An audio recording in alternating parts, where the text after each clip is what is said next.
জিজ্ঞাসা করেন সে আপনাকে কেমন ভালোবাসে। এমন হবে না তো বিয়ের পরে পরিবারের কথা শুনে আপনাকে ছেড়ে চলে আসবে? এমন হবে না তো বিয়ের পরে সবার সামনে বলবে আপনি তাকে জোর করে নিয়ে গেছেন, সে যেতে চায়নি আপনার সাথে? সত্যি বলতে তাহলে আপনার জীবনটা পুরাই শেষ হয়ে যাবে।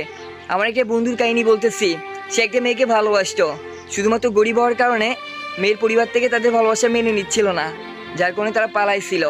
সত্যি বলতে মেয়েটাও ভালোবাসতো আমার বন্ধুকে। আমার চোখের সামনে তাদের ভালোবাসা দেখছি। আমি নিজেও কখনো ভাবতে পারি নাই আমার বন্ধুর এত সুন্দর ভালোবাসার শেষ পরিণতি এমন হবে। তারা পালায় যেয়ে বিয়ে করার 7 দিন পরে মেয়েটা তার পরিবারের সাথে যোগাযোগ করে, আর পরিবারের মানুষ তখনও তাদের ভালোবাসা মেনে নেয় না। তখন তার পরিবারের মানুষ মেয়েটাকে কি বোঝায়, আর বোঝানোর কারণে মেয়েটা তার পরিবারকে বলে আচ্ছা ঠিক আছে তোমরা আমাকে নিয়ে যাও, আমি এখানে আর থাকতে চাই না।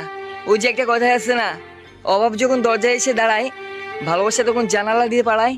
সত্যি বলতে আমার বন্ধু তো তেমন কিছু করতে পারতো না, তেমন টাকা পয়সাও ছিল না, তাই মেয়েটার ওখানে আর তার চাহিদা পূরণ হয় নাই। তখনই পরিবারকে বলতেছে আমাকে এখান থেকে নিয়ে যাও। আর মেয়েটার পরিবার তখন ভালো করে জানতো আমার বন্ধুর কাছ থেকে তাদের মেয়েকে এত সহজে আনতে পারবে না, তাই তারা আইনের আশ্রয় নিছিল। ওই যে একটা কথা আছে না, টাকা থাকলে কাঠের পুতুলও নাচে, তেমনটাই হয়েছিল। তারা আইনের আশ্রয় নিয়েছিল, আইনের লোকও জানতো একে অপরকে ভালোবাসে। কিন্তু তারা সবাই মিলে প্ল্যান করছিল কি জানেন? সর্বপ্রথম মেয়েটার মুখ থেকে না শোনাবে, তারপর আমার বন্ধুকে একটা নারী নির্যাতন কেস দিয়ে দিবে, আর তেমনটাই হয়েছিল।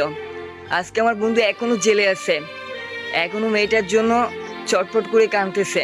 সেও অবাক হয়ে গেছিল সবার সামনে যখন মেয়েটা বলছিল আমাকে ও জোর করে নিয়ে আসছে, আমি পালাতে চাইনি। মেয়েটা যখন সবার সামনে এই কথা বলে যে আমি অনেকবার যাইতে চাইছি কিন্তু ও যাইতে দেয়নি, তখনই আমার বন্ধুকে সবাই মিলে মারধর করে।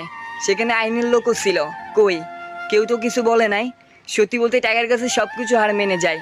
তাই পালানোর আগে ভালোবাসা মানুষটাকে আগে জিজ্ঞাসা করেন সে আপনাকে কেমন ভালোবাসে। পরে পাল্টি দিয়ে দেবে না তো, দিলে কিন্তু আপনার ভবিষ্যৎ অন্ধকার। আপনার বাপ মা এত কষ্ট করে বড় করছে, কোনো মেয়ের জন্য জীবন নষ্ট করেন না।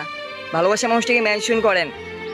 কোনো পরিস্থিতি যদি পালায় যেতে হয় তাহলে কি সে এমনটা করবে, নাকি আপনার হাত শক্ত করে ধরে রাখবে? যেমন পরিস্থিতি আসুক না কেন বাপ মার সামনেও বলতে পারবে আপনাকে ভালোবাসে।